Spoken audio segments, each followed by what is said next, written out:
소셜연금 수혜 자격에 대해서 말씀드리겠습니다. 다음에 두 가지가 만족할 때 소셜연금을 받을 수 있는 기본 자격이 생기게 됩니다. 첫 번째, 근로소득 액수가 2021년 기준으로 분기당 1,470불 이상이거나 1년에 총 5,880불 이상의 소득 보고를 하신 분들이 해당 연도 소셜연금 크레딧을 받을 수 있습니다. 두 번째, 분기당 1크레딧을 받거나 1년 총액으로 4크레딧을 받아서 총 40크레딧을 받게 되면 연금 수혜 자격이 생기게 됩니다. 소셜연금 세금은 얼마나 내는지에 대해서 말씀드리겠습니다. 소셜연금은 근로소득액의 6.2% 그리고 메디케어는 근로소득액의 1.45%를 세금으로 내면 고용주가 똑같은 액수를 매칭해서 국가에 납부하게 됩니다. 자영업자들은 본인이 고용주가 되기 때문에 소셜연금은 12.4%, 메디케어는 2.9%를 세금으로 냅니다. 여기서 한 가지 알아두셔야 할 것은 고소득자인 경우 본인 소득이 14만 2,800불까지만 소셜연금 세금을 내는 규정이 있습니다. 그렇게 되면 소셜연금 최고세액은 8,853.6불이 됩니다. 이러한 세금의 상한이 있기 때문에 소셜연금 혜택에도 상한 액수가 있습니다. 그러나 메디케어 세금에 근로소득 상한 제도는 없습니다. 오히려 고소득자들에게는 0.9%의 세금을 추가로 더 내게 되어 있습니다. 부족한 소셜연금 기금 증액을 위하여 바이든 정부는 현재 소셜연금 세금의 근로소득 상한액을 40만 불까지 올리려고 하는 움직임이 있습니다. 소셜연금은 언제부터 받을 수 있는지에 대해서 말씀드리겠습니다. 소셜연금은 위 도표에 나와 있듯이 Full Retirement Age FRA에 도달하시면 소셜연금을 받으실 수 있습니다. 그런데 어떤 분 남편이 1975년생이니까 FRA가 67세군요 라고 생각하시는 분이 계시는데요. 그렇지가 않을 것 같습니다. 왜냐하면 소셜연금 제도가 생겼던 그 당시 미국인의 평균 수명은 63세였는데 요즘은 80세까지 늘어났지 않습니까?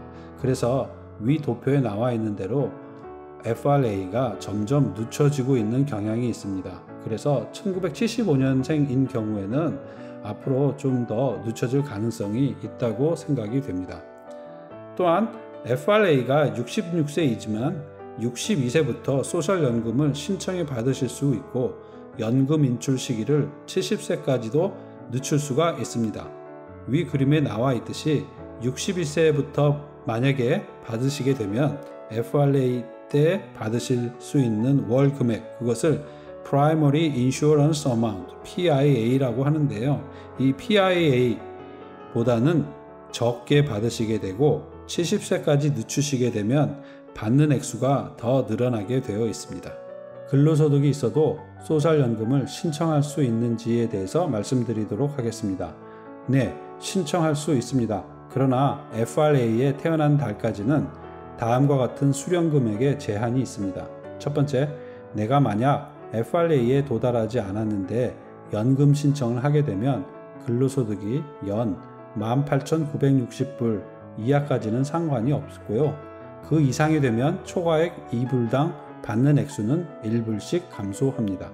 두 번째, FRA 당해년도 태어난 달 이전에는 근로소득이 5만 520불까지는 상관이 없고 그 이상인 경우는 초과액 3불당 받는 액수가 1불씩 감소하게 됩니다. 세 번째는 FRA 도달한 이후의 근로소득에 대해서는 아무런 제한이 없습니다. 그러므로 근로소득이 있으신 분들은 소셜연금 신청 시기를 가능한 한 늦추는 것이 유리하다고 생각합니다. 소셜연금도 세금을 낼까요? 네, 그렇습니다. 내가 받고 있는 소셜연금은 다음의 기준에 따라 세금을 냅니다. 첫 번째, 총소득이 34,000불까지는 내 소셜연금에 대한 세금은 없습니다. 두 번째, 총소득이 32,000불에서 44,000불까지는 내 소셜연금의 50%까지가 텍서블 인컴으로 잡힙니다. 세 번째, 총소득이 44,000불 이상인 경우에는 내 소셜연금의 85%까지 텍서블 인컴으로 잡히게 됩니다. 내가 받을 소셜연금 액수는 어떻게 계산하는지에 대해서 말씀드리도록 하겠습니다. 평균 임금, 출생연도, 그리고 돈을 인출하기로 결정한 나이를 기초해서 계산이 됩니다. 평균 임금 기준은 35회까지 근로소득 보고한 금액의 평균값을 기본으로 하는데요. 만약 35회 이상 소득 보고하신 경우는 가장 많은 금액을 보고한 35회를 선택하여서 평균값을 계산한 것을 기본으로 합니다. 연 5만 불의 소득이 있는 62세, 그러니까 1958년생의 사람을 2020년 기준으로 예를 들자면 다음과 같이 계산할 수가 있습니다. 급여의 6.2%, 즉 1년에 3,100불을 소셜 시큐리티 텍스로 지불합니다. 그러면 똑같은 양의 세금 3,100불을 고용주가 국가에 세금으로 납부합니다. 여기서 소득은 소셜 텍스를 낸 근로소득을 현재 가치로 환산한 인덱스 어닝을 의미합니다. 간단한 계산을 위해 35년간 똑같이 5만 불 소득이라고 가정을 합시다. 수혜자의 혜택을 결정하기 위해 사회보장국은 인플레이션에 맞게 조정된 상위 35년을 모두 합산합니다. 그렇게 되면 5만 불을 35회로 곱하게 되면 175만 불이 되겠죠. 그 숫자를 420으로 나눕니다. 그러면 4,166불이 되죠. 이 숫자가 바로 AIME, Average Indexed Monthly Earning, 즉 35년간 월 평균 임금값이 됩니다.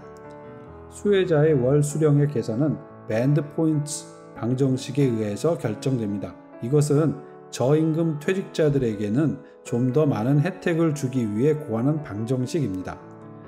밴드 1은 960불 이하 90%를 받게 되어 있습니다. 그렇게 되면 이 사람인 경우에는 864불을 받게 되겠죠.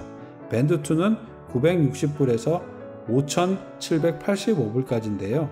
그렇게 되게 되면 4,166불에서 아까 960불을 뺀 3,206불에서 32%를 받게 됩니다. 그렇게 되면은 1,026불이 됩니다. 밴드 3은 5,785불 이상인 경우인데요.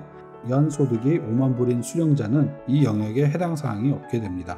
그러면 만기 은퇴 연령까지 기다리면 이분은 매월 1,890불의 소셜 시큐리티 체크를 받게 됩니다. 소셜연금 수령 액수는 매년 바뀌냐고 하는 질문에 대해서 말씀드리도록 하겠습니다. 코라, Cost of Living Adjustment, 생활비 조정이라고 하는 기준에 의해서 매년 10월에 그 다음에 받게 되는 소셜연금 수령 액수를 결정합니다. 이건 마치 물가 상승률과 비슷한 개념으로 2020년 10월에 2021년 코라 지수를 1.3%로 정했습니다. 이것은 2021년 소셜연금 액수는 2020년보다 1.3% 인상한다는 의미입니다. 네, 지금까지 은퇴 후 받을 소셜연금에 대해서 말씀드렸는데요. 제가 오늘 설명드린 내용 중에 숫자가 많아서 기억하기가 쉽지 않은 것 같습니다. 특히 매년 물가 상승률을 감안하는 코라 지수 때문에 숫자가 또 매년 바뀌거든요. 그렇기 때문에 소셜 시큐리티 어드미니스트레이션의 인터넷 홈페이지 www.ssa.gov에 들어가셔서 매년 업데이트된 숫자를 확인하는 것이 매우 중요한 것 같습니다.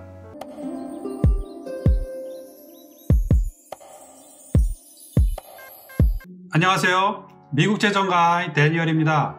소셜연금은 소셜연금 세금 납부에 따라 본인 노후에 받는 연금만 있는 것은 아닙니다. 본인 배우자도 은퇴 연령이 되었을 때 받는 배우자연금, 본인 사후에 유가족이 받는 유가족연금, 본인이 신체장애를 받았을 때 받을 수 있는 장애연금 등이 있습니다. 또한 사회복지제도 일환으로 운영되고 있는 발달장애인을 위한 혜택과 저소득 노인들을 위한 SSI 혜택도 있습니다. 오늘은 이 5가지 혜택에 대해 자세히 알아보도록 하겠습니다. 배우자가 받을 수 있는 소셜연금 혜택에 대해서 말씀드리겠습니다. 결혼 생활을 1년 이상 유지하셨으면 받으실 수 있습니다.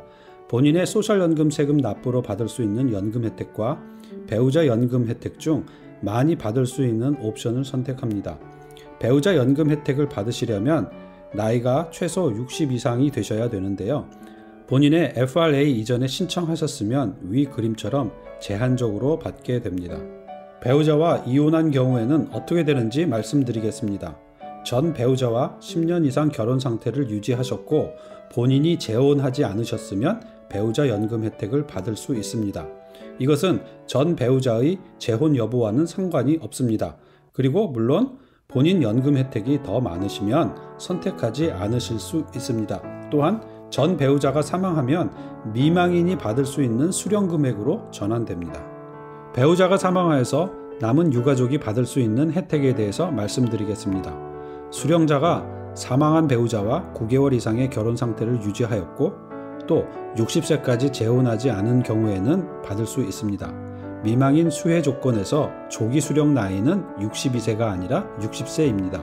또한 지체 부자유자라면 50세부터 수령할 수 있습니다. 그리고 16세 미만의 자녀를 부양하는 경우에는 나이에 상관없이 연금 혜택을 받을 수 있습니다. 미망인의 나이에 따라 배우자가 받았던 소셜연금의 71.5%에서 100% 범위 내에서 받게 됩니다. 미망인 미성년 자녀들도 19세까지 받을 수 있고 만약 장애 판정을 받으면 18세 이상이라도 받을 수 있습니다. 유가족 연금 혜택이 가족당 최대 150에서 180%까지만 받을 수 있는 조건이 있습니다. 유가족 수혜 조건에서 사망 이후 6점 이상, 그러니까 1년 반 이상의 크레딧을 받아야 하는 조건이 있습니다. 장애인들이 받을 수 있는 혜택에 대해서 말씀드리겠습니다. 신체 부자유자로 인정받는 시점에 위 그림의 나이별 크레딧을 받으셨으면 장애자 연금, Social Security Disability Income, SSDI를 받을 수 있습니다. 또한 메디케이드 의료보험 혜택도 있습니다. 발달 장애인은 나이나 크레딧에 상관없이 혜택을 받을 수 있습니다. 발달 장애인 가족을 둔 가정이 받을 수 있는 혜택에 대해서 말씀드리겠습니다. 중앙정부에서 톱다운 형식으로 일률적으로 운영하는 한국과는 달리 미국은 주정부와 지역단체 등이 협력하여 사회복지 혜택뿐만 아니라 다양한 교육 지원 프로그램들을 자율적으로 운영하고 있습니다. 우선 해당 지역의 리저널 센터에 방문하셔서 등록하시면 메디케이드와 다양한 교육 지원 프로그램 등을 받는 등 차후 관리를 받게 됩니다. 그리고 소셜 시큐리티 오피스에도 등록을 하셔서 장애인 연금 혜택을 받게 됩니다. Supplemental Security Income, SSI에 대해서 말씀드리겠습니다. SSI는 65세 이상의 저소득자, 장애아동, 맹인으로 인정받았을 때 받을 수 있는 생활보조금 프로그램입니다. 연방정부가 주는 연금과 각 주정부가 추가로 주는 연금을 합하여 받게 됩니다. 2021년 캘리포니아 지역을 예로 들어 말씀드리겠습니다. 연방정부에서 794불과 주정부에서 주는 200불을 추가적으로 받아 한 달에 총 994불의 연금을 받게 됩니다. 주정부에서 운영하는 저소득자의 의료보험 제도인 메디케이드 의료보험 혜택도 추가적으로 받게 됩니다. 소셜 시큐리티 텍스 트러스트 펀드로 운영되는 소셜연금과 달리 SSI는 US 트레저리 제너럴 펀드로 운영하고 있습니다.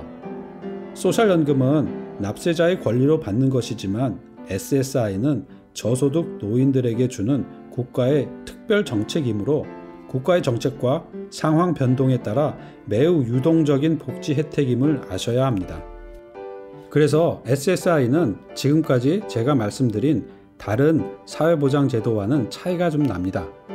많은 사회보장국 홍보원들이 이 부분에 대해서 분명하게 이야기하고 있습니다. 이 혜택을 받게 되면 여행도 자주 못 다닌다고 합니다. 잘못하시다가 어디세 걸리시게 되면 굉장한 어려움을 겪게 된다고 합니다. 이건 마치 거짓으로 세금 보고하다가 IRS의 어디세 걸려서 어려움을 겪게 되는 것과 비슷한 것 같습니다. 자식 믿고 무리하게 본인이 땀 흘려 만든 자산을 물려줬다가 나중에 어려움을 겪게 되었던 사례에 대해서 홍보원으로부터 들었던 기억이 납니다. 정말로 필요한 사람이 이 제도의 혜택을 누려야 할 것 같습니다.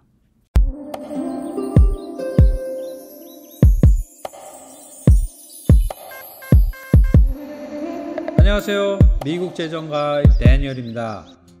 소셜연금 신청 방법에 대해서 말씀드리겠습니다.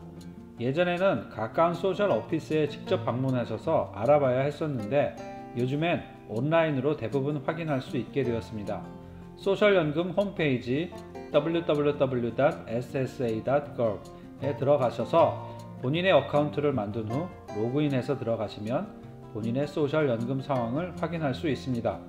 먼저 마이 소셜 시큐리티 사이트에 들어가셔서 소셜 시큐리티 스테이트먼트를 꼼꼼히 챙겨보시기 바랍니다. 예전에는 집으로 매년 우편으로 배달되었는데 요즘은 소셜연금 홈페이지에서 본인이 직접 확인하는 것으로 바뀌었습니다.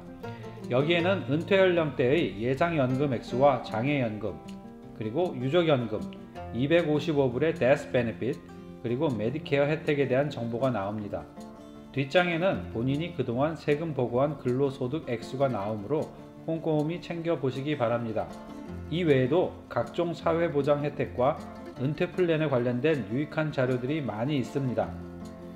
근로소득이 없는 전업주부인 경우에는 소셜연금 사이트에서 본인 어카운트로 들어가 보면 아무런 기록이 없을 것입니다. 그래서 걱정하시는 분이 간혹 계시더군요. 그러나 근로기록이 있는 배우자의 소셜연금 기록에 의해 전업주부의 연금이 산정되므로 걱정하실 필요는 없습니다. 나중에 소셜연금을 포함한 사회보장제도의 각종 혜택을 받고 싶을 때는 어떻게 하면 될까요? 소셜연금은 때가 되면 자동으로 나오는 것이 아니므로 본인이 직접 신청하셔야 합니다. 가장 일반적인 방법은 가까운 소셜 시큐리티 오피스에 온라인 예약을 하시고 관련 서류를 준비하셔서 방문 신청하시면 됩니다. 일반적으로 준비하는 서류로는 소셜 시큐리티 넘버 카드, 그 다음에 스테이트 아이디, 운전면허증이면 되겠죠. 패스포트, birth certificate, W2 폼이나 텍스 리턴 폼, 그 다음에 뱅크 인포메이션 등이 있습니다. 대부분의 소셜 시큐리티 오피스는 별로 친절하지 않고 대기 시간이 매우 길기 때문에 온라인으로 할 수 있는 것들은 온라인 예약하시고 그 시간에 방문하시어 신청하시면 시간을 많이 절약할 수 있습니다. 제가 알고 지내는 한 부부는 한국에서 일하다가 3년 전에 미국 이민을 오신 분이 계십니다. 그 부부는 한국에 있을 때 국민연금에 가입했다는 이야기를 들었는데요. 그분께서 최근에 저에게 다음과 같은 질문을 하였습니다. 한국의 국민연금은 미국 소셜연금과 무엇이 다르고 미국에서도 한국의 국민연금 혜택을 받을 수 있는지 라는 질문에 대해 제가 설명해 드리겠습니다. 대한민국에서는 국민연금이라는 사회복지제도가 1988년 1월 1일에 탄생하여 처음엔 제한적으로 시행되다가 1999년 4월 1일부터 전 국민으로 대상이 확대되어 본격적으로 시행되었습니다. 혜택 범위는 미국의 소셜연금과 비슷하여 은퇴연금, 배우자연금, 장애연금, 그리고 유족연금 등이 있습니다. 국민연금은 소셜연금보다 세금을 적게 내는 만큼 혜택 범위도 적습니다. 은퇴 기준 연령도 미국보다 낮은데요. 예를 들어 1965년생이라면 은퇴연금 받는 기준 나이가 미국보다 낮습니다. 미국 연방정부의 소셜 시큐리티 어드미니스트레이션에서 소셜연금 제도를 운영하듯이 한국 정부의 국민연금공단에서 국민연금을 운영하고 있습니다. 국가에서 신탁기금, 트러스트 펀드 형식으로 운영하고 있기 때문에 시장경제의 불확실성에 영향을 덜 받고 노후의 안정적인 고정수입원으로 활용할 수 있는 장점이 있습니다. 미국 소셜연금 수혜 대상자가 한국에 영주 귀국하여도 연금 혜택을 계속 받을 수 있습니다. 그러나 메디케어 혜택은 받지 못합니다. 한국에 영주 귀국하게 되면 미국 세법상 Non-Resident Alien 신분으로 분류되며 받고 있는 소셜연금의 25.5%가 매년 연방소득세로 원천 징수됩니다. 그리고 한국의 국민연금 가입자가 미국에서 영주권 취득 후 일정 기간이 지나면 한국에서 납부한 국민연금 보험료를 일시금으로 반환받을 수 있습니다. 그러나 미국의 소셜연금을 해외에 영주 귀국을 해도 일시금으로 반환해주는 제도는 아직까지는 없습니다. 이중 납세 면제 그리고 국민연금과 소셜연금에 대해 양국 기관을 합하여 혜택받을 자격을 부여하는 한미사회보장협정이 2001년도에 체결되었습니다.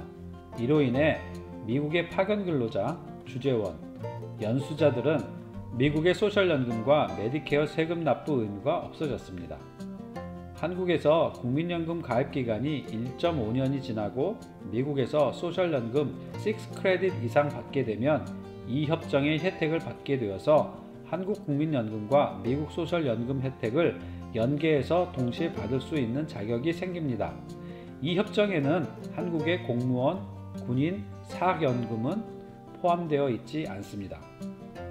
한국과 미국 양국 연금을 동시에 받게 되면 WEP 조항에 의해 미국 소셜연금 혜택이 조금 줄어들 수 있습니다. 그러나 아직까지 한국의 국민연금은 이러한 조항은 없습니다. 한국의 국민연금 제도가 본격적으로 시행된 지도 벌써 20년이 지났습니다. 85년 전 노년층과 사회적 약자층의 빈곤 문제를 해결하기 위해 만들어졌던 미국 소셜연금 제도가 많은 성과를 거두었던 만큼 미국 제도를 벤치마켓해서 만든 한국의 국민연금 제도가 노인 빈곤 문제를 효과적으로 해결하는 사회보장 정책으로 발전하기를 기대해 봅니다. 지난번 대통령 선거 전 TV 토론을 보니까 당시 바이든 민주당 대통령 후보는 부족한 사회보장 제도 재원을 마련하기 위해 새로운 조치가 필요하다고 역설하시던 장면이 기억이 납니다. 연방정부는 2020년도에 약 6,500만 명에게 1조 달러를 사회보장연금 혜택으로 지출하였는데요. 이 돈은 바로 근로자의 세금에서 모아진 소셜연금 신탁기금에서 나옵니다. 이와 같이 소셜연금은 종량제 프로그램과 유사한 성격을 가지고 있습니다. 그동안 30년 넘게 소셜연금은 현금으로 넘쳐났습니다. 수입이 지출보다 더 많았던 것이죠. 남은 신탁기금은 안전한 국제에 투자되며 이곳의 2020년 평균 이자율은 2.5%였습니다. 이자율이 좀 작죠. 그러나 2010년도부터는 세금 수입만으로는 감당이 되질 않아 이자 수익을 사용하기 시작했습니다. 그리고 2021년도부터는 신탁기금 원금도 사용해야 하는 상황이 되어서 전문가들은 이와 같은 일이 향후 계속 이어지게 되면 2035년도부터는 약속된 연금 혜택의 약 79%만 지불할 수 있을 것이라고 경고했습니다. 연방의회는 이러한 현안을 해결하기 위해 최근에 Social Security 2100 Act 이라고 불리는 정책을 제안했습니다. 이 플랜에는 세금 인상이 포함되어 있습니다. 그러나 이것은 연방의회가 할 수 있는 많은 옵션 중 하나일 것입니다. 이 이외에도 부족한 소셜연금 재원 확보를 위한 여러 가지 정책 아이디어들이 추천되고 있습니다. 예를 들면 연금 혜택 범위 축소, 소셜연금 민영화 추진, 유니버설 베네핏으로 전환 등 여러 방안들이 제시되고 있지만 어느 것 하나도 모두에게 만족하는 제도는 아직 없는 게 현실입니다. 그러나 연방의회는 지금의 문제를 그냥 내버려 두지는 않을 것 같습니다. 앞으로 어떤 논의 과정을 거쳐 개선해 나가는지 지켜볼 필요가 있습니다.